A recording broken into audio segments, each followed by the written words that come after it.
Hello दोस्तों, मेरे channel में आपका स्वागत है। और आज हम कुंडली के माध्यम से जानेंगे कुछ और ज्योतिषीय सूत्र जो व्यक्ति की कुंडली में हो तो वे व्यक्ति को अधिकार संपन्न बनाते हैं, व्यक्ति को अधिकारी बनाते हैं उसके जीवन में, चाहे वो कुछ भी काम करता है। व्यक्ति उसके परमिशन से, उसके साइन से दूसरे लोगों पर प्रभाव पड़ेगा। ये व्यक्ति का अधिकार पद होता है। और अधिकार पद दर्शाने के मैं आपको कुछ सूत्र बताऊंगा कुंडली में, जो आप किसी भी कुंडली में लगाकर देख सकते हैं। तो पहली बात करते हैं हम कुंडली में। अगर लगन का स्वामी, ये लगन का स्वामी है। लगन का स्वामी कोई भी हो सकता है। 1 नंबर हुआ तो मंगल हो सकता है, 2 नंबर हुआ तो शुक्र हो सकता है, 3 नंबर हुआ तो बुध होगा, 4 नंबर है तो चंद्रमा, 5 नंबर है तो सूर्य, 6 नंबर है तो बुध, और 7 नंबर है तो शुक्र, 8 नंबर है तो मंगल, 9 नंबर है तो गुरु, 10 नंबर है तो शनि, 11 नंबर है तो शनि, और 12 नंबर है तो गुरु। इनमें से कोई भी नंबर आपके लगन पर लिखा होगा। तो जब लगन का स्वामी लगन में ही हो और कोई मित्र ग्रह उसको देखता हो तो व्यक्ति अधिकार संपन्न होता है।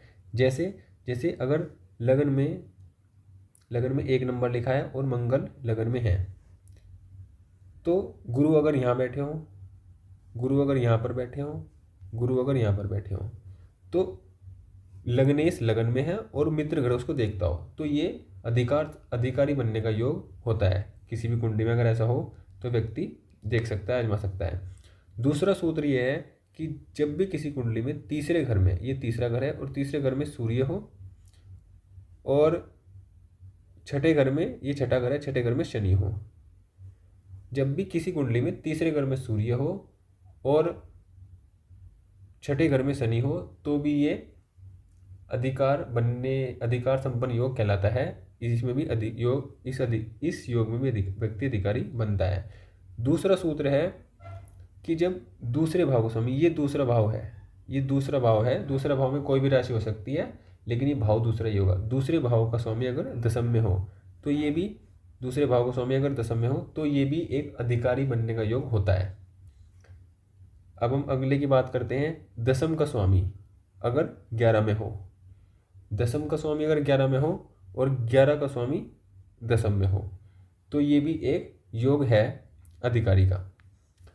अब हम तीसरे उसकी बात करते हैं। यह है नवम भाव, ठीक, और यह है दशम भाव। तो कुंडली में नवम और दशम का संबंध केंद्र त्रिकोण का संबंध होता है, धर्म कर्म का योग संबंध होता है ये। तो इसका स्वामी इसमें चले जाए और इसका स्वामी इसमें आ जाए, तो ये भी एक बहुत ही बेहतरीन, बहुत ही अच्छा योग है। जीवन में सब कुछ देने वाला, अधिकार से भी ज़्यादा बहुत कुछ बनाने वाला ये योग है।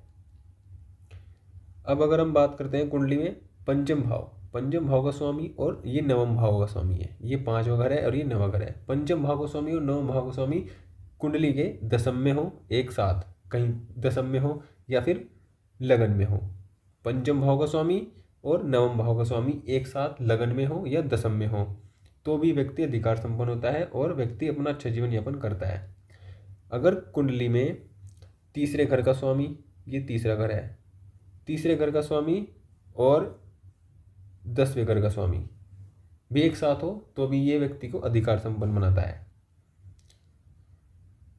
और जब भी कुंडली में लग्नेश, ये लग्नेश होता है, लग्नेश और पंचमेश, ये पंचमेश है। लग्नेश और पंचमेश की युति होती है 10मेश के साथ, या इस युति को हम ऐसे देख सकते हैं कि कुंडली में ये पंचम भाव का स्वामी है और ये दशम भाव का स्वामी है।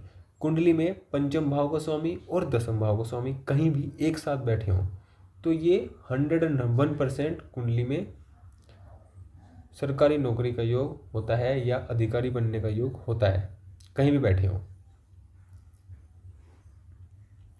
कुंडली में, किसी की भी कुंडली में अगर केंद्र में गुरु हो, केंद्र का मतलब 1, 4, 7 और 10, इनमें अगर कहीं भी गुरु हो, गुरु यहाँ पर हो, गुरु यहाँ पर हो, गुरु यहाँ पर हो या गुरु यहाँ पर हो, राशि कोई भी हो सकती है।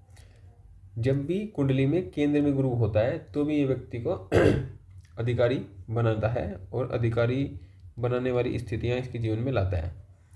केंद्र में सूर्य और गुरु हों, या 11वें घर में सूर्य और गुरु हों तो भी व्यक्ति अधिकारी संपन्न होता है। ये 10वें भाव में भी हों सूर्य और गुरु, ये भी एक सुंदर योग है कुंडली में व्यक्ति को अधिकारी बनाने के लिए।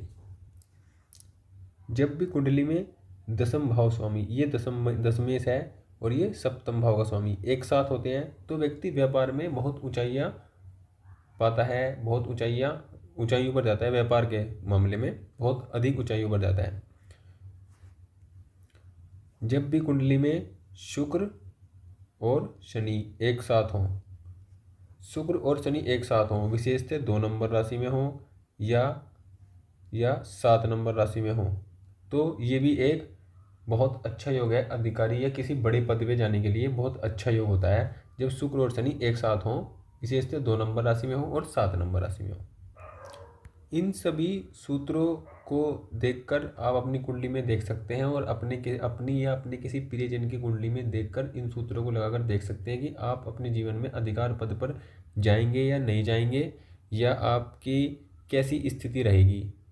और इन सब को देखकर ऐसा लगता है कि आप अपने जीवन में कितने भी ऊंचाई पर जाएंगे, कितनी नहीं जाएंगे, ये तय कर सकते हैं। आपको मेरी वीडियो से कोई भी इन्फॉर्मेशन मिली हो या अच्छी लगी हो तो प्लीज़ सब्सक्राइब करिए, लाइक करिए। Thank you.